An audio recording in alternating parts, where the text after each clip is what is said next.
እንደምን አደራችሁ። ወደ እግዚአብሔር ቤት እንሂድ ሲሉኝ ደስ አለኝ። እግዚአብሔር የተመሰገነ ይሁን። ጌታ ይባርካችሁ። ስለነበረን የአምልኮ ጊዜ እግዚአብሔር እናመሰግናለን። የእግዚአብሔር የአምላካችን ስም የተባረከ ይሁን። ሁላችንም ኤፌሶን ምዕራፍ 2 ላይ እናወጣና ያለፈው ሳምንትም ኤፌሶን ነው የተማርነው። በዛው እንቀጥላለን። ዛሬም ሁላችንም ቁመን መጽሐፈ ነህምያ ላይ 6 ሰዓት ቁመው የእግዚአብሔርን ቃል ያነቡ ነበር፣ ንስሐ ይገቡ ነበር ይላል። ሳይሰለቻቸው ማለት ነው 6 ሰዓት ሙሉ እና ስለዚህ የእግዚአብሔር ቃል ለአክብሮት ነው የምንቆመው። እግዚአብሔር ይመስገን። የታወቁ ሰዎች ሲመጡ እንኳ ሰው ይቆም የለን። ያው የእግዚአብሔር ቃል ስለሆነ ኤፌሶን ምዕራፍ 2 ከቁጥር 1 እስከ 10 አነበዋለሁ።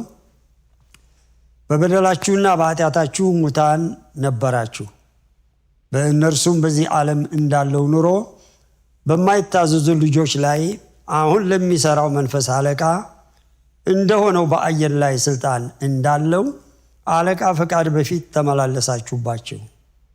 በእነዚህም ልጆች መካከል እኛ ሁላችን ደግሞ የሥጋችንንና የልቦናችንን ፈቃድ እያደረግን በሥጋችን ምኞት በፊት እንኖር ነበር።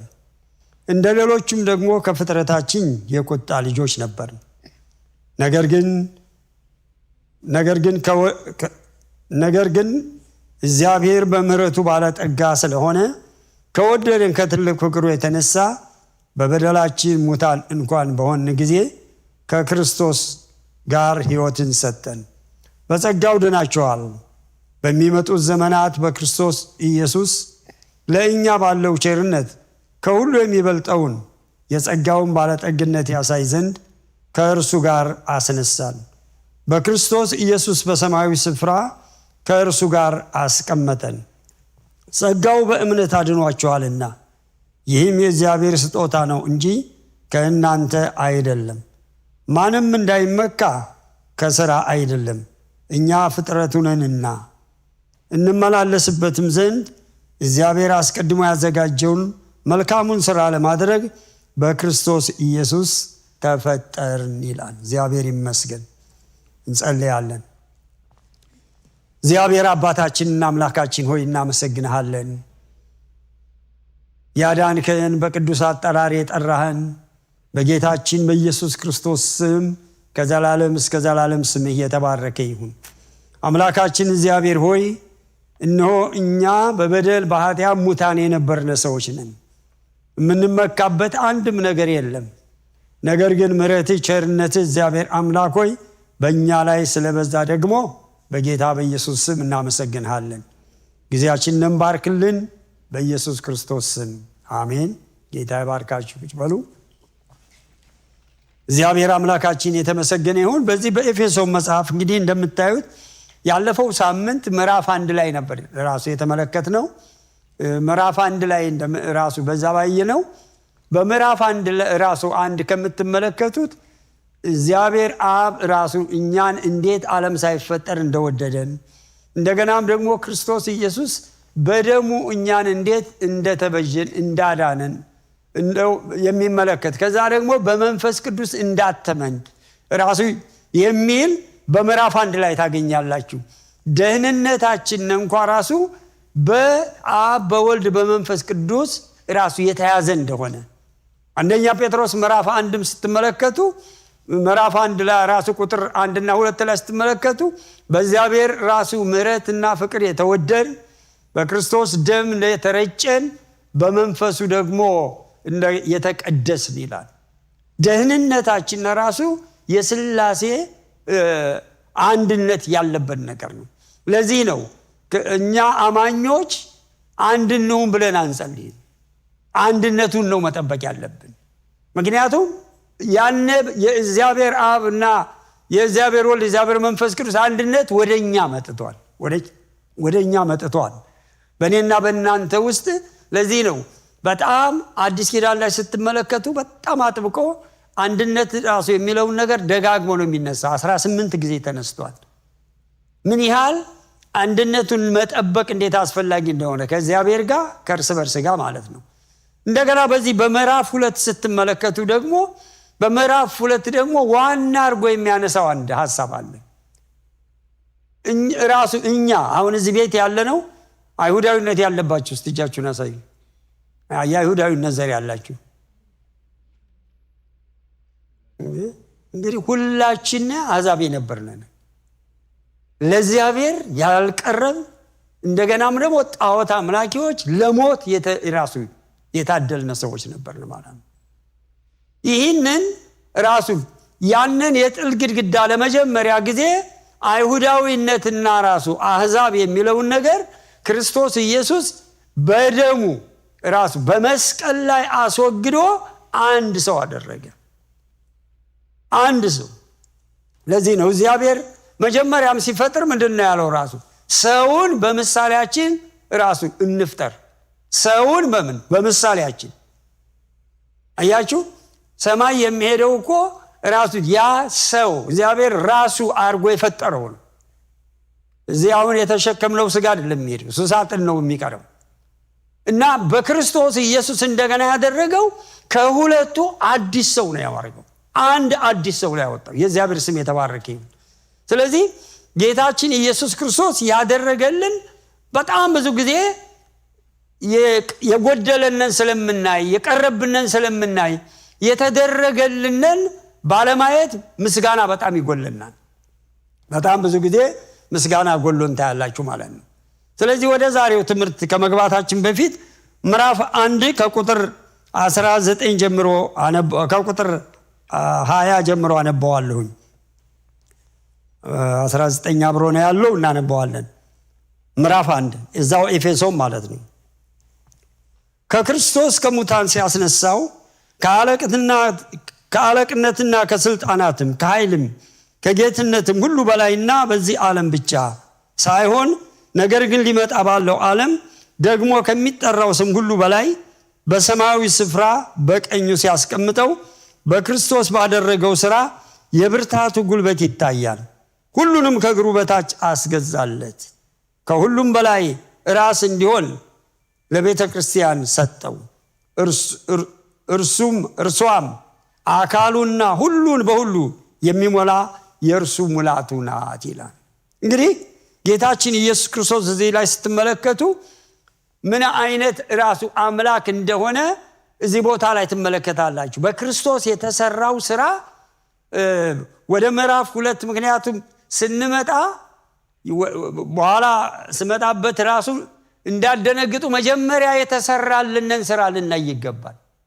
መጀመሪያ የተደረገልን በክርስቶስ የተደረገልን። አሁን እዚህ ላይ ስትመለከቱ የሆነልንን ሲናገር በጣም በሚያስደንቅ ሁኔታ ነው የሚናገረው። የመጀመሪያው በአንደኛ ደረጃ ምን ይላል? አለቅነትና ስልጣናትን ሁሉ ሽሮ ይላል።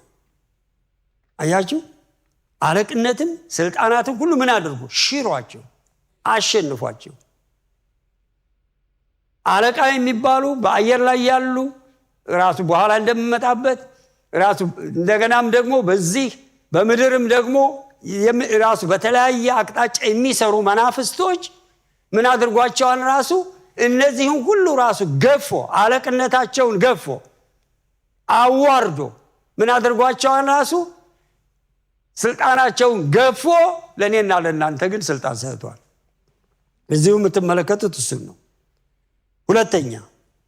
ሁለተኛ እንደገና ደግሞ በዚህ ዓለም ብቻ አይደለም ይላል፣ ሊመጣ ባለውም ዓለም ራሱ የክርስቶስ ኢየሱስ ስሙ ሁሉን ራሱ የሚገዛበት ስም ተሰጥቶታል ይላል። እንዲያውም ፊልጵስዩስ ላይ ይደግመዋል እንደገና። ፊልጵስዩስ ምዕራፍ 2 ላይ እሱን ላንብበው። ፊልጵስዩስ ምዕራፍ 2 ከቁጥር 9 ጀምሮ አነባዋለሁ። በዚህ ምክንያት ደግሞ እግዚአብሔር ያለ ልክ ከፍ ከፍ አደረገው፣ ከስምም ሁሉ በላይ ያለውን ስም ሰጠው። ይህም በሰማይና በምድር ከምድርም በታች ያሉ ሁሉ በኢየሱስ ስም ይንበረከኩ ዘንድ ምላስም ሁሉ ለእግዚአብሔር አብ ክብር ኢየሱስ ክርስቶስ ጌታ እንደሆነ ይመሰክር ዘንድ ነው። የእግዚአብሔር ስም የተባረከ ይሁን። ይሄ ስም ራሱ በሰማይ በምድር በታች ያሉ ሁሉ ይንበረከኩለት የተሰጠ ስም ነው። አሁን እኮ የጌታ ራሱ ኃይል ያጣ የመሰለው ለመሰላችሁ በቃ ቃሴ ወድቅም በኢየሱስ ስም እንላለን በቃ ስንደነግጥም በኢየሱስ ስም እንላለን ስለዚህ ስሙ አሁን ባንደበታችን እንደዛ ስላቀለልነው ጸልየን እንኳን ኃይል ራሱ እንዳይሰራ አድርገነዋል የሱ ኃይሉ አጥሮ ነው አይደለም የሱም ኃይሉ የነገረን እኮ ነው የኔና የናንተ የጌታን ስም የስሙ ኃይል ራሱ ከፍ አድርገን ባለማየታችን እያለን ያለው ስለዚህ ሁለተኛው ክፍል ስትመለከቱ ከስምም ሁሉ በላይ ስም ሰጠው ነው የሚለው እዚህ ኤፌሶን ምዕራፍ 1 ቁጥር 21 ላይ ማለት ነው እግዚአብሔር ስም የተባረከ ይሁን ሁለተኛው እንደገና ደግሞ ሁሉንም ከእግሩ በታች አስገዛለት ሶስተኛው ሐሳቢ ሁሉንም ከእግሩ ስር በታች አስገዛለት ከሁሉም በላይ ራስ እንዲሆን ለቤተ ክርስቲያን ሰጠው ይላል በደንብ ልብላችሁ አዳምጡኝ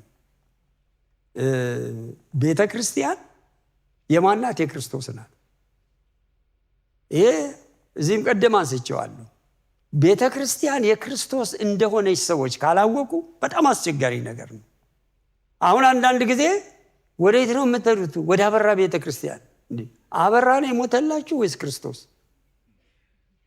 ይሄ ምዕራባውያን የከተቱት ነገር ነው አሁን ወደኛ ራሱ ወደ ኢሚግራንቱም ይሄ ነገር ገብቶ አሁን የቤተ ክርስቲያኑ ስም አይታወቅም አሁን ድሮ ሙሉ ወንጌል መሰረተ ክርስቶስ ቃለ ሕይወት የሚል እንጂ እዛ የሚያገለግሉትን ታውቁ ነበር እንዴ ለምንድን ነው ታዲያ እዚህ ራሱ በስም መጠራት የተጀመረው ቤተ ክርስቲያን የማናት ይላል የክርስቶስ ሙላቱ ናት ይላል ጉርለትም ያለባት አለች ሙላቱ ናት አሁን አንዳንድ ጊዜ ቤተ ክርስቲያን ሶስትም ሆነው የሚያመልኩ ብታዩ በቃ ስላነሱ ክርስቶስ እዛ የለም ማለት አይደለም ትልቁ ክርስቶስ እነሱ ጋር አለ ሚሊዮን ሆነው የሚያመልኩትም ጋር ክርስቶስ ከሌለበት ምንም ዋጋ የለውም ዩናይትድ ኔሽን እኮ ይሰበሰባሉ ነገር ግን ክርስቶስ ከሌለበት ምንም ያስብሰባ ከንቱ ነው ባዶ ነው ክርስቶስ መገኘቱ ነው ዋናው ሌላው ቤተ ክርስቲያንን የሚያፈርሱ ሰዎች እኛ ድሮ ቅዳሜ ፕሮግራም ነበር እና ይሄ ቅዳሜ ፕሮግራም ትልቅ ሪቫይቫል ያለው ስለሆነ ሰው ከቤተ ክርስቲያኑ በላይ እንትን እያለ መጣ ማለት ነው ከእሑዱ አምልኮ ራሱ እየበዛ መጣ አሁን በቃ ለመጀመሪያ ጊዜ ቸርች መክፈል የሚለውን ቃል ነው የሰማሁት እንዴ እናንተ ቸርች ልትከፍሉ ነው እንዴ አለም ፓስተር ዳንኤል ምንድነው ቸርች መክፈል አልኩ አይ ገንጥላችሁ መውጣት አረ እኛ እስቲ ወደፊት ታዩን የለንም ወገንጥለን ከወጣን ታያላችሁ ራሱ ባሉ እንግዲህ 6 ወር ዲሲፕሊን አድርገናቸዋል እሺ በቃ ፕሮግራሙን ሌሎች ሰዎች መድበው በቃ መድበናል እነሱ እየመጡ ያገልግላሉ ወሻል 5 ወንድሞችና 2 እህቶች ነን እዛ ኃላፊነት የወሰድነው ከዛ በኋላ ያን እየተደረገ ያለ የተመደቡት ሰዎች አይመጡ እኛ ጾመን ጸልየን ነው ምን ብለው የተመደቡት ሰዎች አይቆም አንተ የማታቆሙ ሰው አይቆም እያልን ነው ምን ጸልይ አቤት የነበረ ሞኝነት እንደዚህ ወንበሩን ሁሉ እየዞረ ነው ምን ጸልይ በ5 ወር ውስጥ ታቃላችሁ 560 ወንበር መቀመጫ እንደተፋ ጾለታችን እኮ በብዙ አቅጣጫ በዚህ ዘመን የተያዘ እኮ እግዚአብሔር ቤተክርስቲያን እንዲጎበኛ ያስፈልጋል እህቶች ወንድሞች ከዛ በኋላ እጅ ጭነው ሂዱና ቤተክርስቲያን ክፈቱ እስከሚሉን ቤተክርስቲያን ፕላንት አድርጉ ብለው እስከሚልኩን ድረስ ምንም ነገር አላደረግም ዛሬ እኮ መታዘዝ የለም አስቡ ያው እኮ ፕሮግራም ለምን ተደረገ እኮ ነው ምንም ያደረገ የለም 6 ወርቆች መልኮች ፕሮግራሙ ግን እስቲል እንመጣለን በቃ ሰው ስለሌለ ተነስተና እንደኛችን እናገለግላለን ምን ልላችሁ ነው ቤተ ክርስቲያን የክርስቶስ ናት በዚህ ዘመን አንዱ ትልቁ ኃጢአት ምንድነው ብትሉ ቤተ ክርስቲያንን የሚያፈርስ እግዚአብሔር እሱን ያፈርሳው ነው የሚለው ቤተ ክርስቲያን የክርስቶስ ናት ማንንም ባለቤት ሊሆን አይችልም በቃ ይሄ እንዲገባን ያስፈልጋል ይሄ ውስጣችን እንዲዘው ያስፈልጋል። ቤተክርስቲያን ሙላቱ ናት፣ የክርስቶስ ሙላቱ ናት። የፈለጋችሁት አገልጋዮችን ተሳደቡ፣ አገልጋዮችን ንቀፉ፣ ቤተክርስቲያን ግን እንዳትነቁ። የምትሳደቡት ክርስቶስን ነው። ምክንያቱም ቤተክርስቲያን የክርስቶስ ናት። ሌላው ደግሞ በዚሁ ላይ ላንሳላችሁ ራሱ የምታገለግሉ ሰዎች ሁሉ ራሱ ምንም አይነት የማይቀበላችሁ ሰው ይሁን ክርስቶስ እንደሞተለት ክርስቶስ እንደሚወደው አይተን በፍቅር እናገልግል። እኛን የማይቀበሉ ይሁን እኛ ግን በፍቅር እናገልግል። ምክንያቱም ዋጋችሁን የሚከፍል አለ። የእግዚአብሔር ስም የተባረከ ይሁን። አሁን እንግዲህ ወደ ትምህርቴ ልምጣ። እስካሁን መግቢያ ነው፣ እስካሁንም ትምህርት ነው። እዚህ ላይ እንግዲህ የመጀመሪያው ራሱ ስታዩ ቁጥር 1 ላይ በበደልና በኃጢአት ምን ነበራችሁ ይላል? ሙታን ነበራችሁ። እዚህ ቤት ያለው በሙሉ ምናልባት ጌታን ያልተቀበላችሁ ካላችሁ ዛሬ ጥሪ እናደርግላችኋለን። በኦንላይን እየተከታተላችሁ ያላችሁም ቁማችሁ መሄዳችሁን አትዩ። መንፈሳችሁ ሙት ነው፣ ከክርስቶስ ጋር መገናኘት አይችልም። ስለዚህ በክርስቶስ የዳኑ ሰዎች ራሱ በበደልና በኃጢአት ሙታን የነበርነን ሙታን የነበርነ ሰዎች ነው ሕይወትን የሰጠን። ክብር ለእግዚአብሔር ይሁን፣ ክብር ለእግዚአብሔር ይሁን። እናንተ ምን ነበራችሁ? ሙታን ነበራችሁ። አሁን ግን በክርስቶስ ሕይወትን አገኛችሁ። ይሄ እኮ የወንጌል መልእክት ነው እህቶቼ ወንድሞቼ። በበደላችሁ በኃጢአታችሁ አያችሁ። ምክንያቱም ቀጥሎ ወደምመጣው እንትን ልብልላችሁ ነው ራሱ ይሄ በደልና ኃጢአት የሚሰራው በምንድን ነው ይላል። ምክንያቱም ሮሜ ምዕራፍ 6 ስትመለከቱ ቁጥር 23 ላይ ደግሞ የኃጢአት ደግሞ ደመወዙ ምንድን ነው ይላል? ሞት። በክርስቶስ ኢየሱስ የእግዚአብሔር ስጦታ ግን የዘላለም ሕይወት ነው ይላል። የእግዚአብሔር ስም ይባረክ። የዘላለም ሕይወት ነው። ኃጢአት ምን ያደርጋል? ይገላል። ባለፈው ወንጌል አድማስ ያነሳ ነበር። ሰዎች እኮ ታውቃላችሁ ኮቪድን እንዴት እንደፈሩ አይታችኋል። ግን ገዳይ የሆነ ራሱ ሰዎችን ግን የሚገል ኃጢአት ግን እንደቀላል ይቆጠራል። አቤት ዛሬ እኮ የምንመካው ለምን እንደሆነ ታውቃላችሁ? በቃ እኔ ኦኬ እኔ እኮ ምንም ችግር የለም እላለሁ። እኔ አሁን ጴንጤ የሚለው ስም እስከ መጥላት ነው የደረስኩት ራሱ። ሕይወት እኮ ያስፈልጋል እህቶቼ ወንድሞቼ።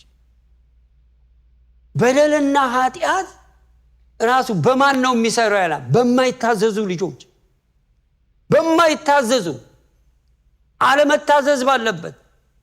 አሁን በዚህ ዘመን እኮ ታውቃላችሁ የምንኮፈሰው አመፀኛ ሆነን፣ ቂም በቀል ይዘን፣ ይቅር የማንል ሆነን፣ ተሳዳቢ ሆነን፣ ልብላችሁ ተመልከቱ፣ ዘራፊ ሆነን እንዴት ተብሎ ነው ራሱ የእግዚአብሔር ልጆች ነን የሚያሰኘን?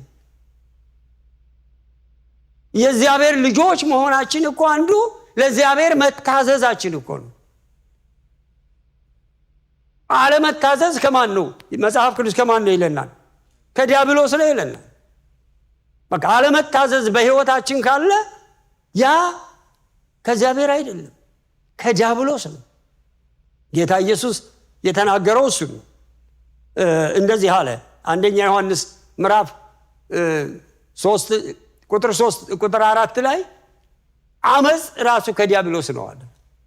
እንደገና ቁጥር 8 ላይ ደግሞ ዲያብሎስ ራሱ አመፀኛ፣ ራሱ ደግሞ የአመጽ ደግሞ ዋጋ ራሱ የተከፈለው ማለት እሱ ነው። አያችሁ፣ አመጽ ማለት ኃጢአት ነው። ደግሞ ያ ማን ነው? ዲያብሎስ ነው ይላል አንደኛ ዮሐንስ ምዕራፍ 3 ቁጥር 4 ቁጥር 8 ላይ። እና ዛሬ ታዲያ እንዳልኳችሁ ብዙ ኮተት ተሸክመን እኛ እኮ ደህና እንላለን። እንዴት ብሎ ሚዲያው እኮ የሚሰማው ስለኛ እኮ ወንጌል እኮ ሰዎች እንዳይሰሙ እያደረገ እኮ ያለ ነው። የወንጌልን በር እኮ እየዘጋ ያለ እኮ ነው። ምክንያቱም የሚታወቅ ሕይወት የክርስቶስ ያልሆነ ሕይወት ስለሚታይ ማለት ነው። እግዚአብሔር ይመስገን። እዚህ ፊት ላይ በወንበር አለላችሁ የሁላቸውም የሚሆን እግዚአብሔር ይመስገን። አሁን በጣም እንደሰሙኝ የምፈልገውን ሐሳብ ላነሳው። ምንድነው ይሄ በአየር ላይ ያለ አለቃ? ሶስተኛው ነጥቤ ነው። ይሄ በአየር ላይ ያለ አለቃ ይለዋል። ይኸውላችሁ በዚህ ዓለም እንዳለው ኑሮ በማይታዘዙ ልጆች ላይ አሁን ለሚሰራው መንፈስ አለቃ እንደሆነው በአየር ላይ ስልጣን እንዳለው ልብ ብላችሁ ተመልከቱ። ይሄ መንፈስ በደንብ ብላችሁ አዳምጡኝ። ብዙዎቻችሁ ፌስ የምታረጉት ችግር ነው። ይሄ መንፈስ የሚሰራው ምንድነው? ለምሳሌ በሰላም ከቤታችሁ ጸልያችሁ ወጣችሁ መስሪያ ቤታችሁ ገና ስገቡ ወይ አለቃችሁ ይነድፋችኋል፣ ወይም ደግሞ ራሱ እናንተ ጧት በሰላም ራሱ ተነስታችሁ ልክ ሳድን ይሰማችኋል። ውስጣችሁ ይደነግጣል፣ ይፈራል። ለምን? ይሄ አየር ላይ ያለው አለቃ የሚለቀው ያጋንንት ስራ ነው። አየር ላይ ያለ ኤፌሶን 6:17 እንደዚህ ይላል፣ የሚንቦለቦል ፍላጻ ይላል ይልከዋል። አንዳንድ ጊዜ ሰዎች ታዲያ ምን ሆኜ ነው ይላሉ። በቃ ይጨነቃሉ። በቃ ቤተሰብ ሊሞትብኝ ነው ይላሉ አንዳንዶቹ። ይሄ መንፈስ የሚለቀው ይሄ በአየር ላይ ያለው አለቃ ለኔና ለናንተ ደግሞ ቅድም ጌታ ኢየሱስ ክርስቶስ እንደተናገረው በደም እንዳትፈሩ በቅድም የነገርኳችሁ ለዚህ ነው።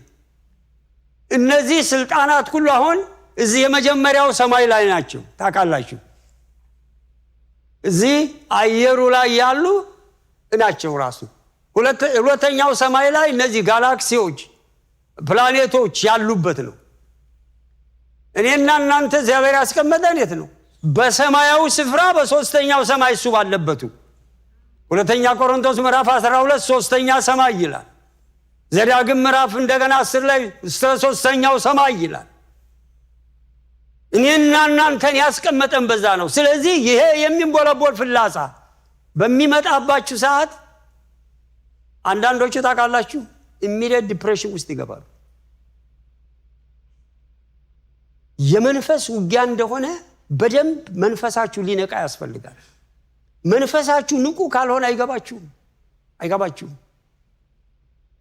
አንዳንዶቹን ደግሞ ድንጋጤ በውስጣቸው ስለሚለቅ የታመሙ መስላቸው ራሽ አድርገው ሆስፒታል ይሄዳሉ።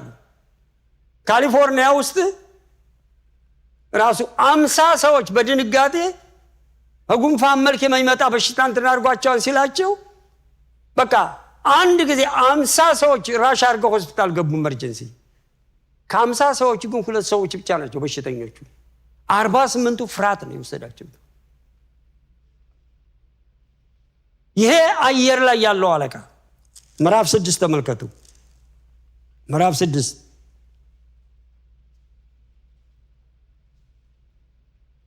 ቁጥር 17 ላይ እንደዚህ ይላል፣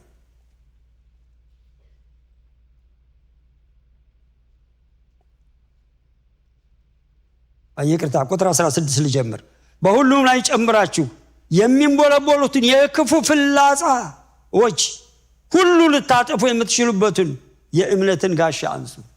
ብላችሁ ተመልከቱ። እንዲህ አይነት ነገር ሲመጣ ሰዎች እምነታቸው ውድቅ ካለ አለቀላቸው። ቀጣዩ ዲፕሬሽን ውስጥ ሊከታቸው ይችላል። ምክንያቱም የመንፈስ ነገር ነው አየር ላይ ያለ። ይሄ መንፈስ ምን እንደሚያደርግ ኢዮብ ምዕራፍ 1 ላይ እንደዚህ ይላል። ራሱ አንደኛው መርዶ ሳያበቃ ሁለተኛውን ይደግመዋል፣ ሁለተኛው ሳያልቅ ሶስተኛውን ይደግመዋል። ይሄ መንፈስ ራሱ ወደ እናንተ በሚመጣበት ሰዓት የሚያደርገው ነገር ምንድነው? መጀመሪያ የሰማችሁት ድምጽ እየጨመረ ነው የሚመጣው። በቃ እየጨመረ ፍርሃት ውስጥ እስክትገቡ ድረስ ይከታቸዋል። የዛ ጊዜ የእምነት እርምጃ መውሰድ ያስፈልጋል። ይሄ አየር ላይ ያለ ፍላጻ ነው። እኔና እናንተ ለዚህ ኤፌሶን ምዕራፍ 2 ላይ ያለነው በኋላ የመጣችሁ እና ይሄ የሚንቦለቦል ፍላጻ ይሄ እንደገና ደግሞ አየር ላይ ያሉ አለቆች እኔና እናንተ እግራችን ስር ናቸው። ነገር ግን ይሄ ስሜት በሚመጣበት ሰዓት ወዲያውኑ አክሽን መውሰድ አለብን።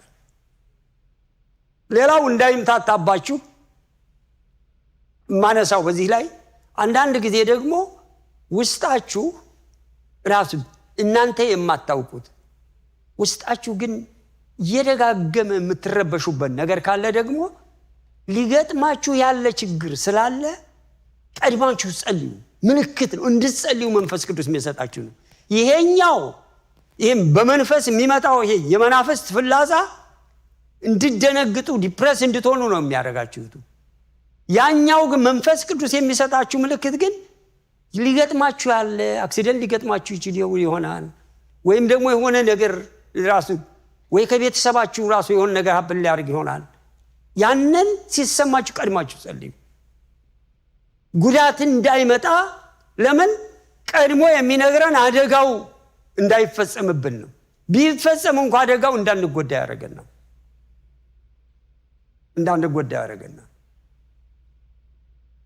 ምክንያቱም አንዳንድ ህልሞችና የዚህ አይነት ስሜቶች በጣም መጀመሪያ ስናያቸው ወደ ጸሎት ነው መሄድ ያለብን።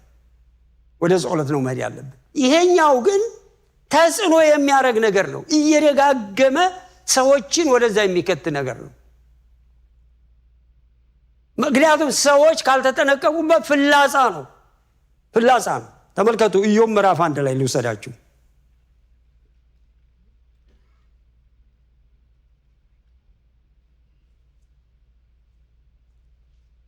ኢዮብ ምዕራፍ 1 ቁጥር 13 ላይ አንድ ቀንም እንዲህ ሆነ የኢዮብ ወንዶችና ሴቶች ልጆች በታላቅ ወንድማቸው ቤት ይበሉና የወይን ጠጅ ይጠጡ ነበር። መልእክተኛም ወደ ኢዮብ መጥቶ በሬዎችን እርሻ ያርሱ ነበር፣ በአጠገባቸውም አህዮችም ይሰማሩ ነበር። የሳባ ሰዎች አደጋ ጣሉ፣ ወሰዷቸውም፣ ብላቴኖቹንም በሰይፍ ስለት ገደሉ። እኔም እነግርህ ዘንድ ብቻዬን አመለጡ አለው። እርሱም ገና ሲናገር ሌላው መጥቶ የእግዚአብሔር እሳት ከሰማይ ወደቀች። ተመልከቱ አየር ላይ ያለ ነው፣ ሰማይ አይደለም። ምክንያቱም እዚህ ላይ ሰይጣን ነው እየሰራ ያለው፣ እግዚአብሔር አይደለም። የእግዚአብሔር እሳት ከሰማይ ወደቀች፣ በጎችንም አቃጠለች፣ ጠባቂዎቹንም በላች። እኔም እነግርህ ዘንድ ብቻዬን አመለጡ አለው። እርሱም ገና ሲናገር ሌላው መጥቶ ከከላውያን በሶስት ረድፍ ተከፍለው በግመሎች ላይ አደጋ ጣሉ፣ ወሰዷቸው፣ ብላቴኖቹንም በሰይፍ ስለት ገደሉ። እኔም እነግርህ ዘንድ ብቻዬን አመለጡ አለው።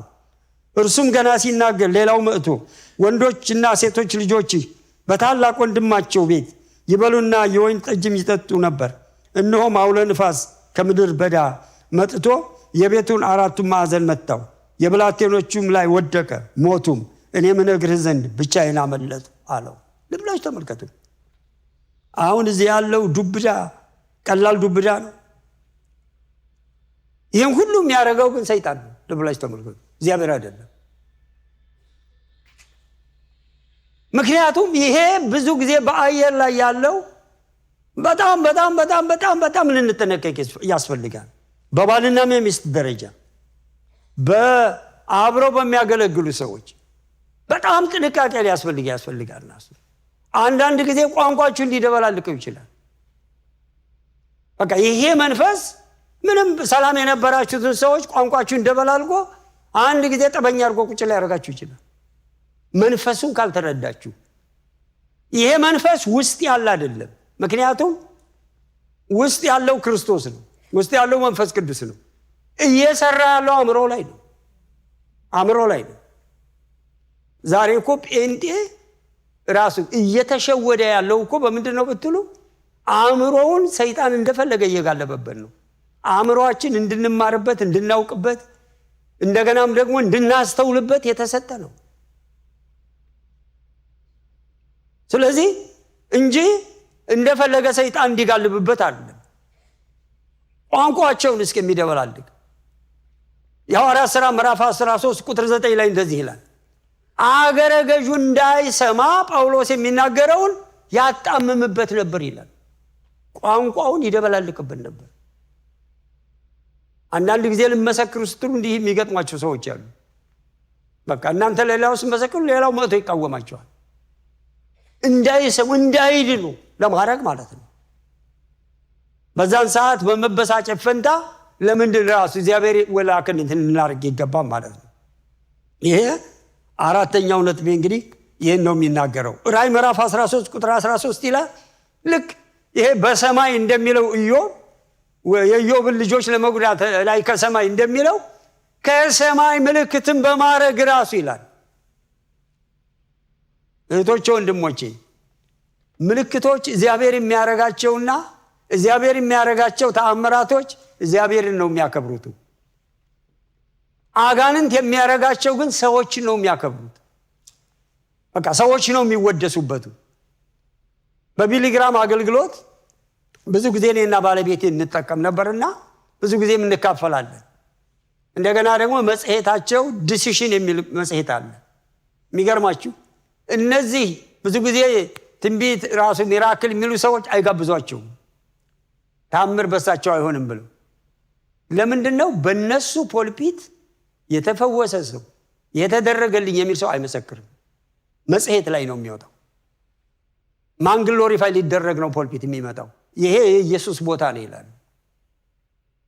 እና ዲሲሽን የሚል መጋዚን አላቸው፣ እዛ ነው የሚወጣው። እና ብዙ የተፈወሱ ሰዎች ታያላችሁ። ራሱ ሲሰበክ የተፈወሱ ሰዎች በቃ የእግዚአብሔር ቃል ወንጌል ሲነገር ራሱ ተአምር የሆነላቸው ሰዎች እዛ መጽሔት ላይ ይወጣል። እዚህ ፖልፒት ግን አይፈቅዱም። ካሜራ የሚያነሳ ሰው እንደዚህ እንዲንቀሳቀስ አይፈቀድም ከነሱ ጉባኤ። ብዙ ትልቅ ከዓለም አቀፍ ራሱ 1800 ሰው የሚሰበሰብበት ተካፍለናል። ለምንድነው? ያ ቦታ የክርስቶስ ቦታ ነው ብለው ስለሚያምኑ በቃ ሊነገር ሊከበር የሚገባ ክርስቶስ ነው ብለው ስለሚያምኑ እግዚአብሔር የተመሰገነ ይሁን። አሁን ወደ አምስተኛው ነጥብ ልምጣ። አምስተኛው ነጥብ ተመልከቱ ቁጥር 3 ላይ የሚለው በእነዚህም ልጆች መካከል እኛ ሁላችን ደግሞ የሥጋችንንና የልቦናችንን ፍቃድ እያደረግን በሥጋችን ምኞት በፊት እንኖር ነበርን፣ እንደ ሌሎችም ከፍጥረታችን የቁጣ ልጆች ነበር ብላችሁ ተመልከቱ። አሁን የልቦናውን ፍቃድ የልቦናችንን ፍቃድ የሥጋችንን ምኞት የራሳችንን ፍቃድ የምናረግ ሰዎች በእግዚአብሔር ፍቃድ ውስጥ ናችሁ እያለን ያለው የቁጣ ልጆች ናችሁ። የቁጣ ልጆች ናችሁ። እግዚአብሔር ሐሳብ የወጣችሁ ናችሁ። እንደገና አንደኛ ዮሐንስ ምዕራፍ 2 ላይ እንሄዳለን። አንደኛ ዮሐንስ ምዕራፍ 2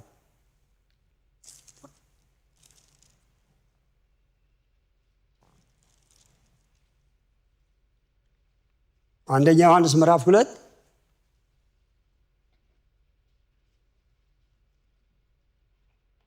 ቁጥር 15-16 ተመልከቱ። እንደዚህ ይላል፣ ዓለምም ወይም በዓለም ያሉትን አትውደዱ። በዓለም ያለው ሁሉ እርሱም የሥጋ ምኞትና የዓይን አምሮት፣ ስለ ገንዘብ መመካት ከዓለም ስለሆነ እንጂ ከአባት ስላልሆነ ማንም ዓለምን ቢወድ የአባት ፍቅር በእርሱ ውስጥ የለም። ዓለምም ምኞቱም ያልፋሉ፣ የእግዚአብሔርን ፍቃድ የሚያደርግ ግን ለዘላለም ይኖራል። ልብ ብላችሁ ተመልከቱ። የት ላይ ነን አሁን?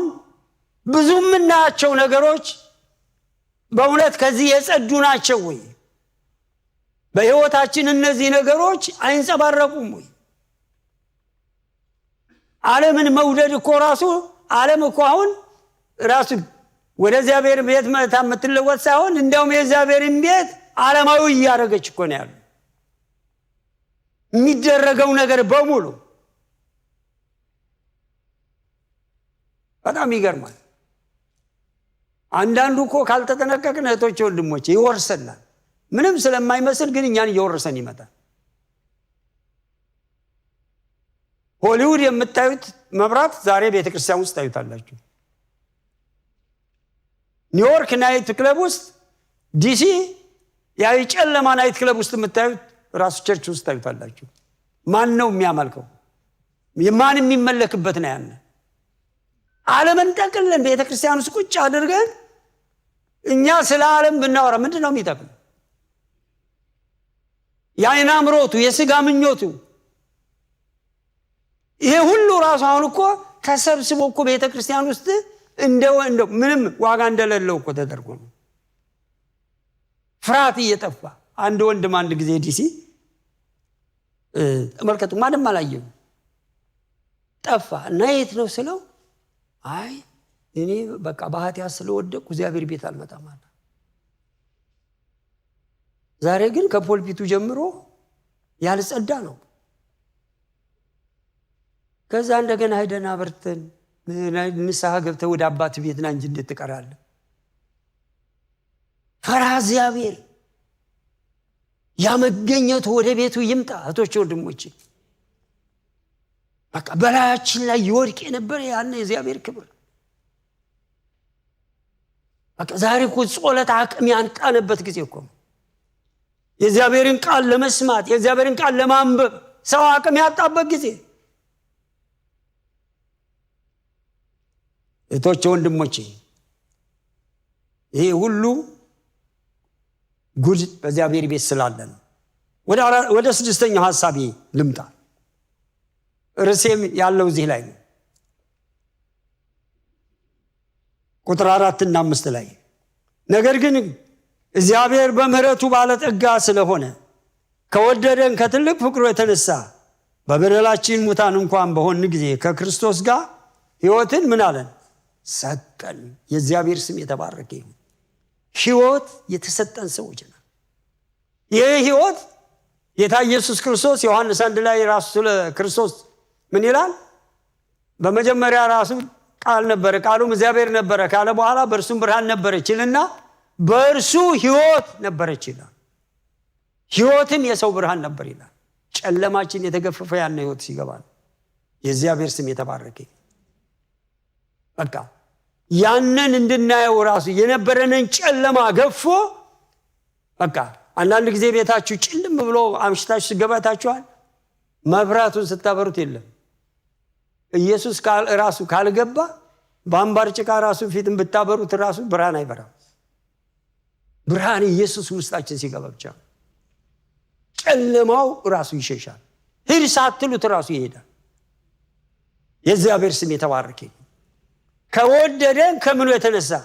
ከፍቅሩ የተነሳ ከምሕረቱ የተነሳ። እኔ መጀመሪያ እዚህም ቀደም አንድ ጊዜ ተናግሬዋለሁ። በፍጹም ልብህ በፍጹም ነፍስህ በፍጹም ኃይል እግዚአብሔርን ውደድ የሚለውን እንዴት ሰው ይሄን ሊያደርግ ይችላል ብዬ ነው የጠየቁት። እግዚአብሔር ማንበቤን አቁሜ መጸለይ ጀመርኩ። ታውቃላችሁ መልሱ ወዲያው ነው የመጣው። በእኔ መወደድከን እስካላወቅ ድረስ አይገባህም። ይህን ነገር ራሱ የሚገባ በእኔ እንደተወደድክ ሲገባህ። ብዙ ሴቶች ካንሰል ሳረግ ራሱ ከባሎቻቸው ጋር እኔ ባል የሚወደኝ አይመስለኝም ይላል። የማትጠራጠሩበት ፍቅር የኢየሱስ ነው። ወቶቼ ወንድሞቼ ከዛች ቀን ጀምሮ ብዙ ከባድ ነገሮች አልፌያለሁ። እግዚአብሔር እንደማይወደኝ ተሰምቶኝ አያውቅም። ባለቤቴን ሳጣ በዛን ጊዜ ልጄን ማበላው ሳጣ ደረቅ ሲሪያል የሰጠሁበት ጊዜ አለ። እግዚአብሔር ግን እንደሚወደኝ እርግጠኛ ነበር። እንደሚወደኝ እርግጠኛ ነበር። ዛሬ እኮ ትንሽ ሲጎል እኮ ነው እግዚአብሔር ቢጠላኝ ነው እንደዚህ የሆነብኝ። መወደዳችን ቢገባን ነፍሱን በመስቀል ላይ አሳልፎ እስከ መስጠት ከዚህ የሚበልጥ ፍቅር ምን አለ? ዮሐንስ 15:13 ራሱን አሳልፎ መስጠት። በቃ መወደዳችን ቢገባን እህቶቼ ወንድሞቼ በቃ ምንም ሌላው ነገር ቢቀርብንስ ነው የምትሉት? በቃ መወደዱ የገባው ሰው ሌላው ነገር በቃ ይመጣል፣ አይቀርም ደግሞ። እግዚአብሔር ይመስገን። ከዛ ታውቃላችሁ ችግር እንኳን ስታልፉ ከዛ የባለቤቴን ዘመዶች አስነሳ፣ ወንድሜን አስነሳ፣ ችግሩ ተወገደ። ይልክላችኋል። በቃ እናንተ ብቻ በዛን ሰዓት በሱ እንደተወደዳችሁ ጸንታችሁ ቁሙ። በቃ እርሱ ላይ ጸንታችሁ ቁሙ። የእግዚአብሔር ስም የተባረከ ይሁን። አይየነው እኮ ይሄ ጌታ እኮ ከልጅነት ልጅ እንለዋለን። እኔ እኮ ጌታን እኮ ማገልገል የጀመረው በ24 ዓመቴ ነው። አንተ እኮ አሁን 28 ዓመት ነው። ስለዚህ ማገልገል አልነበረዋል። በቃ ሌላው ምንም ይቅርብህ፣ አገልግል። ይሄ ፓሽን ይግባባችሁ እህቶቼ ወንድሞቼ፣ ይሄ መወደድ ይግባባችሁ። ይሄ ፍቅር ይግባል።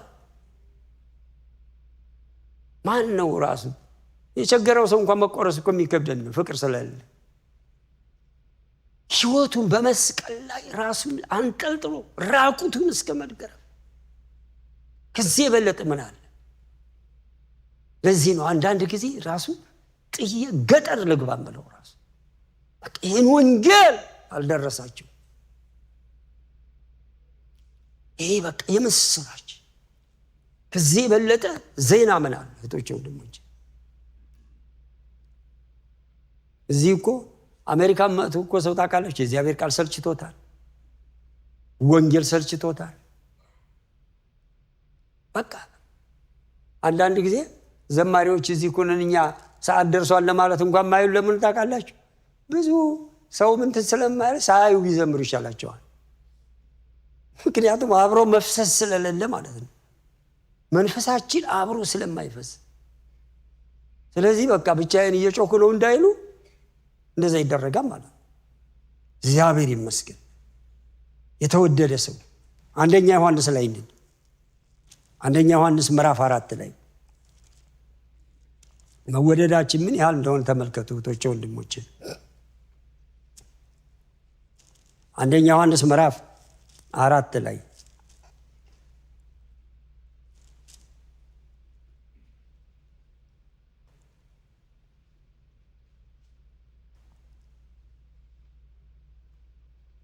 አንደኛ ዮሐንስ ምዕራፍ 4 ከቁጥር 8 ጀምሮ አነባዋለሁ። ፍቅር የሌለው እግዚአብሔርን አያውቅም፣ እግዚአብሔር ፍቅር ነውና። በዚህ የእግዚአብሔርን ፍቅር በእኛ ዘንድ ተገለጠ፣ በእርሱ በኩል በሕይወት እንኖር ዘንድ እግዚአብሔር አንድ ልጁን ወደ ዓለም ልኮታልና። ፍቅር እንደዚህ ነው፣ እግዚአብሔር እርሱ ራሱ እንደወደደን ስለ ኃጢአታችን ማስተሰሪያ ይሆን ዘንድ ልጁን እንደላከ እንጂ እኛ እግዚአብሔርን እንደወደድነው አይደለም። የሚገርማችሁ ቅድም ያልኳችሁን እግዚአብሔር የተናገረኝን ነገር ሌላ ጊዜ ይህን ቃል ሳገኝ እግዚአብሔር እኮ ለካ ቃል ውስጥ አለ፣ ለካ ቃልህን ነበር በመንፈስ የተናገርከኛ። በቃ መወደድከን ብቻ አወቅ፣ መጀመሪያ በእኔ መወደድከን ነበር ያለ። አያችሁ፣ እኛ አይደለንም እሱ እንደወደደን። በቃ እሱ እንደወደደን ሲገባን፣ መወደዳችን ሲገባን፣ የእግዚአብሔር ስም የተባረከ። እንደገና ቁጥር 16 ላይ ተመልከቱ። ቁጥር 16 ላይ እኛም እግዚአብሔር ለእኛ ያለውን ፍቅር አውቀናል አምነንማል። እግዚአብሔር ፍቅር ነው፣ በፍቅር የሚኖር በእግዚአብሔር ይኖራል፣ እግዚአብሔርም በእርሱ ይኖራል። የእግዚአብሔር ስም የተባረከ ይሁን። አያችሁ፣ ሰዎች ቢጠሏችሁ እንኳ ቢነቅፋችሁ እንኳ እናንተ በፍቅር የምትኖሩ ከሆነ እግዚአብሔር እናንተ ጋር እየኖረ ነው፣ መኖሪያ አድርጓል። በቃ መቅደሱ አድርጎና የማይናወጥ ፍቅር እግዚአብሔር የተመሰገነ ይሁን። እኛ እኮ ሲከፋን እንለዋወጣለን ራሱ። ይሄ ፍቅር ግን የማይለወጥ ፍቅር ተወዳችኋል። ሰዎችን እንደብድ የሚያደርጋቸው ይሄ ፍቅር ሲገባቸው፣ በቃ ይሄ ሲገባቸው። አንዲት ትዛር ሊንግተን እየወጣች ፊት የምታሸበሽባለች እና ባካችሁ አስቀምጧት፣ ገና እኮ መዝሙር ሲጀመር ነው የምዘለው ይላል። ከዛ በኋላ እንደው እኮ እንደዚህ እያሉ ነው አልኳት።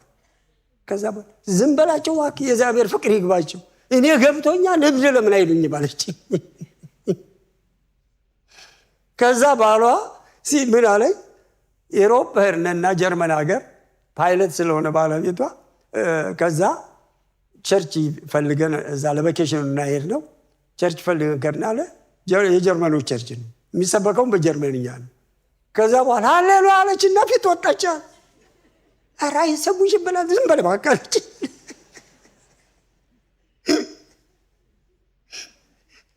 ከዛ አይ ግራ በቃ ይሄ እንግዲህ እሷ ራሷ አምናበት ተወድ መወደዷ ገብታ የምታረግ ሆነ እኔ ምን ቸገረኝ አልኩት ራሱ እሱ ምክንያቱም መጠየቅ ነበረብኝ እሱ አይ አንተ አበሻ ቸርች ትላለህ የማይሰማት ጀርመኖች ጋር እንደዛ አድርጋለች ምንም አከለክላት ማለት ግን እግዚአብሔር ይባረክ ባሏ ደግሞ ተቀብሏት ነው የሚኖር ግን የሚገርማችሁ ስልክ ደውሉ አንድ ነገር አንድ ሰዓት ሳታቋርጥ ስለ እግዚአብሔር ብቻ ነው የምነግራችሁ ምንም ሌላ ነገር እናንተ እስክትናገሩ ጊዜ አሰጣችሁ በቃ ትለዋለች አያችሁ ስንሞላ እንደዚህ ነው በቃ የተሞላ ነው የምንሰጠው ይሄ መንፈስ ለትለት ያገኘን አሁን ሐሙስ አሁን ይሄኛው ሐሙስ እንዘላለን እንጂ ስለ መንፈስ ቅዱስ እየተማርን ነው ሙላት ማለት እንዴት ታውቃላችሁ ዛሬ እኮ ልሳን ብቻ እኮ ስለሚመስለን ነው ልሳን አንድ ጊዜ የሚሰጥ ቋንቋ ነው ከዛ በኋላ ለግላችን ለእግዚአብሔር የምንነግረው ነገር ግን ሙላቱ ግን እለት ነው እቶች ወንድሞቼ እለት ነው ተሞሉ የሚለው የተሰጠው ምሳሌ እኮ ቀላል ምሳሌ አይደለም ይሄ ፍቅር እየገባን የሚመጣው ያነ የመንፈስ ቅዱስ ሙላት እለት ህይወታችን ሲወርሰው በቃ ጽድቅ እንድንመኝ ነው የሚያደርገን ከክፉ እንድንርቅ ነው የሚያደርገን አያችሁ ይሄን ዓለም የምንመኝበትን እየናቅነው እንድንመጣ ነው የሚያደርገን ያ ሙላቱ እየወረሰን ሲመጣ አያችሁ ሌላው ቀርቶ እኮ ሙላት የተወሰነው ታውቃላችሁ ከምን ጋር ነው ከመጠጥ ከሰካራም ሰዎች ጋር ነው ሰካራም ሰው እኮ ሄድ ባትሉትም ራሱ ጧት ኮተት እያለ ወደ መሸታ ቤት ይሄዳል ምንም ሚስቱ ልታቆመው አትችልም ምክንያቱም በቃ ልማዱ ወደዛ ይወስደዋል ሱሱ ወደዛ ይወስደዋል መሞላት እለት ራሱ እንዲህ ነው የሚያደርገን በቃ እግዚአብሔር እንድንፈልግ ያደርገናል ቤተክርስቲያን እኮ ከችግር አትወጣ ያለችው ለዚህ ነው በቃ ከወንጌል ራሱ ይሄ ሙላት ህይወታችን ካልወረሰው በዚህ ፍቅር ባለፈው ሲራክ ሲያስተምር በጣም ነው ልቤ የተነካው በቃ ይሄ ፍቅር ካልወረሰ እንዴት ይገባና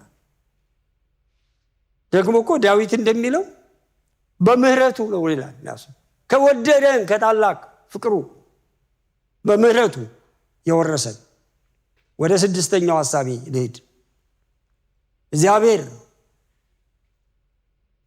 በጸጋው ስለወደደን ይላል ከሱ ጋር ምን ሰጠን ይላል ህይወትን ሰጠን ከሱ ጋር ህይወትን ሰጠን ዮሐንስ ወንጌል ላይ አንድ ቃል ምዕራፍ 20 ላይ አንድ ጊዜ ልውሰዳችሁ ዮሐንስ ወንጌል ምዕራፍ 20 ላይ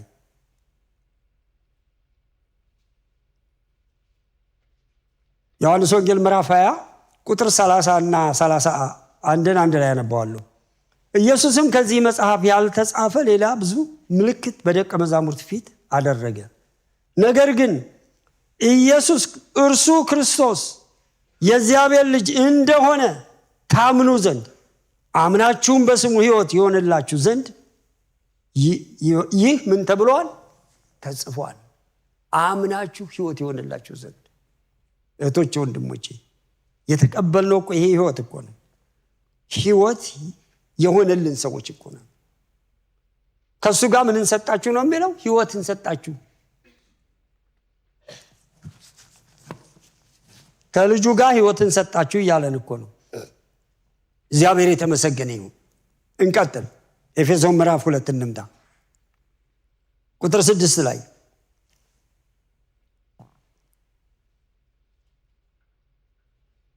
በሚመጡት ዘመናት በክርስቶስ ኢየሱስ ለኛ ባለው ቸርነት ከሁሉም የሚበልጠውን የጸጋውን ባለጠግነት ያሳይ ዘንድ ከእርሱ ጋር አስነሳን በክርስቶስ ኢየሱስ በሰማያዊ ስፍራ ከእርሱ ጋር ምን አለን አስቀመጠን የእግዚአብሔር ስም የተባረከ ይሁን አሁን ያለነው እዚህ ነው በመንፈሳዊ ራሱ ስልጣን በመንፈሳዊ ልጅነት ግን የተቀመጥነው ሰማይ ነው።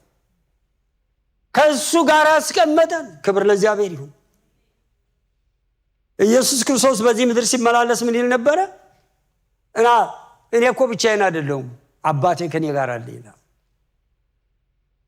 ስለ ሰማይ ሲጠይቁት ደግሞ እሱ እኮ እንዴ እኔ እስካሁን ከእናንተ ጋር እያላችሁ አታምኑም ይላል። አብን አሳየንና ይበቃን ሲለው እንዴ እኔ ከእናንተ ጋር ስኖር ያልገባችሁም ይላል። የእግዚአብሔር ስም የተባረከ ይሁን። በቃ ያ ሕይወት ተሰጥቷችኋል። በሰማያዊ ስፍራ ተቀምጣችኋል። በሰማያዊ ስፍራ የተቀመጠ ሰው ታውቃላችሁ የሚያስበው በላይ ያለውን ነው። አሁን ዛሬ ታውቃላችሁ ቢገለጥ ጌታ ዛሬ ይህ ስብከት ሰዓት ጌታ ቢገለጥ እውነት ልባችን ላይ ነው። ልባችን በላይኛው ነገር የተያዘ ነው። በቃ የመጨረሻችን ዛሬ ቢሆን አይምሰለን። ሁሉ ነገር እኮ ያለቀ ነገር ነው። አሁን አሜሪካ እስራኤልን መርዳት ካቆመች ታሰላስት የመጨረሻ ያለ ነው። ብቻዋን ትቀራለች። እርዳታ ከእግዚአብሔር ትጠይቃለች። ክርስቶስ ይመጣል። መጨረሻው ዘመን እንዳለን አትርሱ። በቃ ይሄ ሊገባን ያስፈልጋል። የሰማዩን ነገር አጥብቀን ልንይዝ ይገባል። እህቶቼ ወንድሞቼ፣ ቀኑንና ሰዓቱን አታውቁም አለ እንጂ ዘመኑን አታውቁም አላለ። ወራቱን አታውቁም አላለ። እንዳውም ፈሪሳውያንን የኢየሱስን መወለድ ባለማወቃቸው ገሰጻቸው። የሰማዩን ፊት እያወቃችሁ እንዴት ዘመኑን አታውቁም አላቸው። ለምን? ኢየሱስን ሲጠይቅ ራሱ ሄሮዶስ በቤተልሔም ይሁዳ ይወለዳል አሉ። መወለዱን ግን ሁለት ሰው ብቻ ነው በመንፈስ የተዘጋጀ፣ ሐናና ስምዖን ብቻ ነው የተዘጋጁት። አያችሁ፣ ቤተ ክርስቲያን ታውቃላችሁ፣ ወንበር የሞላው ሰው ሁሉ መንግሥተ ሰማያት የሚገባ እንዳይመስላችሁ። የሚገቡት ሙጥኝ ብለው እሱን የያዙ ሰዎች ናቸው። በቃ ሐሳባቸው በላይኛው ነገር የተያዘ ሰዎች ናቸው። ተመልከቱ ቆላስይስ ምዕራፍ 3 ምን እንደሚል።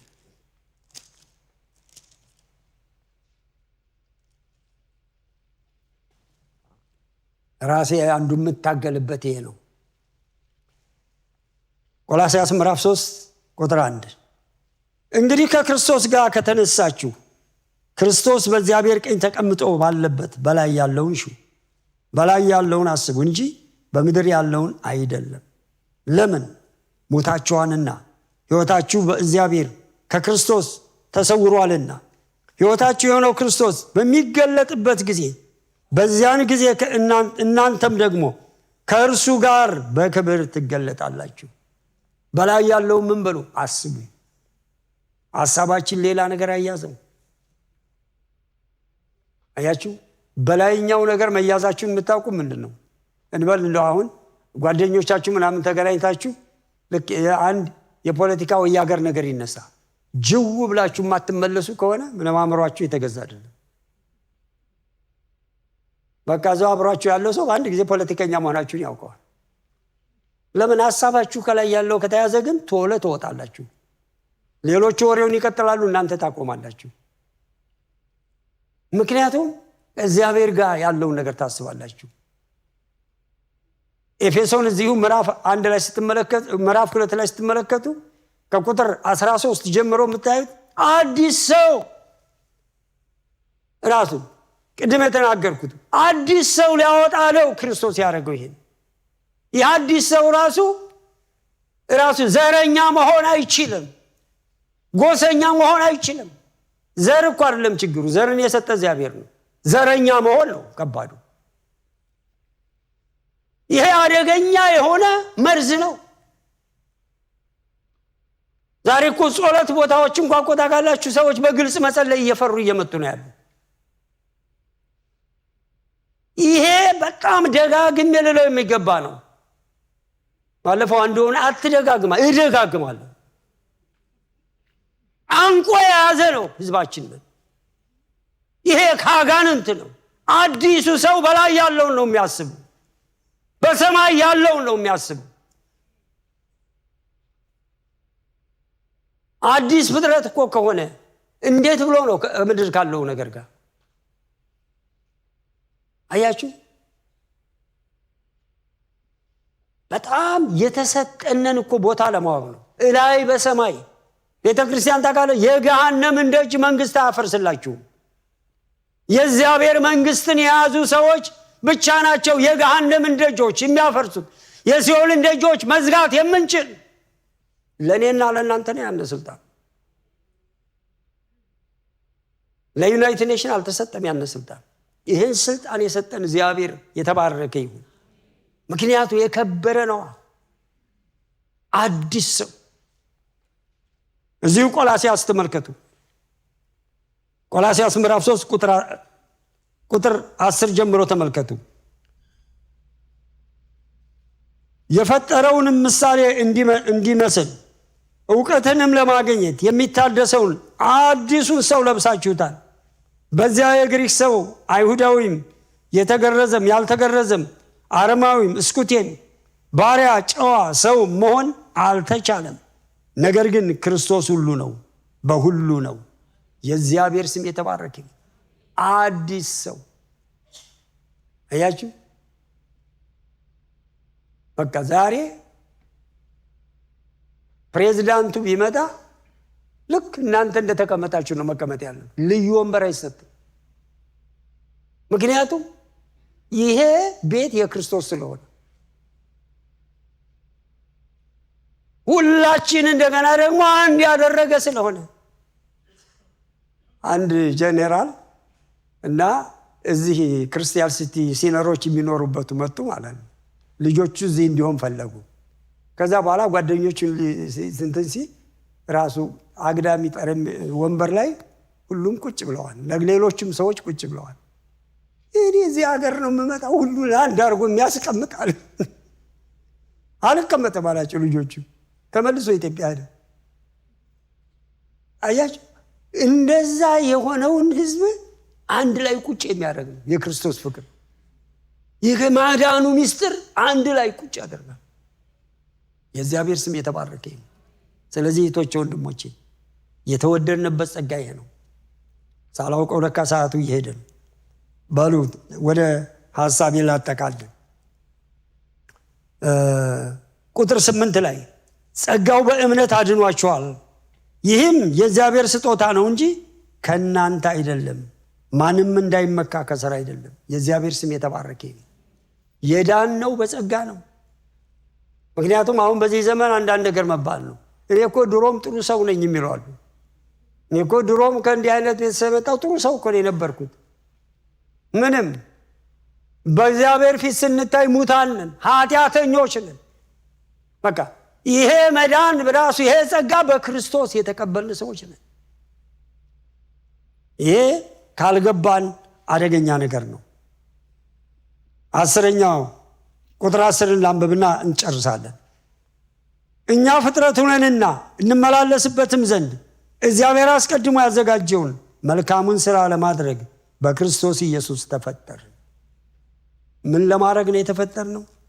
መልካሙን ሥራ ለመስራት። እህቶቼ ወንድሞቼ፣ ጌታ ኢየሱስ ክርስቶስን ተቀብላችሁ የዳናችሁ ሁሉ ኃላፊነት አለባችሁ። ቤተሰባችሁን ማስተዳደር፣ ቤተሰባችሁን መምራት፣ በስርዓት ማሳደግ፣ ትዳራችሁን በሰላም መያዝ፣ እንደገናም ደግሞ በስራም ትጉ መሆን አለብን። በዛም ጌታን የምናገልግል ነው። አንዳንድ ሰዎች እዚህ ከፖልፒቱ በስተቀር ማገልገል አይመስላቸውም። እነ ዳንኤል ነብይ ነበሩ፣ ነገር ግን ደግሞ በ120 ሀገር የበላይ ኦዲተር ነበር። ጌታን እያገለገለ ነው። በስራ ቦታችን ታማኝ ነው። የጌታን ነገር እናሳይ እህቶቼ ወንድሞቼ። ከዛም ደግሞ እግዚአብሔር በሰጠን ጸጋ ቤተክርስቲያን እናገልግል። ምክንያቱም በእያንዳንዳችሁ የሰጠው ጸጋ አለ። ቢያንስ አንድ ጸጋ ሲድን እግዚአብሔር ለሰዎች ተሰጣቸዋል። ያንን ይዘን ዝም አንበል። በቃ አገልግሎት እኮ አይመስለንም። አንዳንዱ ነገር አገልግሎት የሚመስለው ሰው ታውቃላችሁ፣ የት ነው? ወይ እዚህ ዝማሬ ወይ ስብከት እዚህ ፖልፒቱ የሚታይ ብቻ ነው የሚመስለው። እዚህ ቀደም የተናግሬያለሁ። ምንም የማትታይ ሴት መጨረሻ ጸሎት ሲያልቅ እየመጣች ግን ዋጋዋ የሷን ግን ፓስተሩን አሳየው። እሷን ሲነቅፍ ፓስተሩ ሰው ማያየው የሚመስለው ነገር ሰው የናቀው። አንዳንድ ጊዜ እዚህ አሁን ናታሌም ሆነው እኛ የጣልነውን ቆሻሻም ያነሳሉ። እኔ እኮ በጣም ይገርመኛል አንዳንድ ጊዜ ከስታርባክ ያመጡትን እንዴት እግዚአብሔር ቤት ይተዋል ሰው የጠጣበቱን ውሃ እንዴት እግዚአብሔር ቤት ትቶ ይሄዳል? ይሄ እኮ ለእግዚአብሔር ያለን ክብር ምን ያህል እንደሆነ የሚያሳይ እኮ ነው። እኔ ራሴ ስንት ጊዜ ያነሳው አይቻለሁ። ከአንድ ባለ ጠጋ ቤት ብንገባ ግን ማስቲካችንን እንኳን በማህረም አድርገን ኪሳችንን እንከታለን፣ ቦርሳችን ውስጥ እንከታለን። የዛ ባለ ጠጋ ቤት ይከበራል። ጫማችንን አውልቀን ምንድነው ለእግዚአብሔር ያለን ክብር?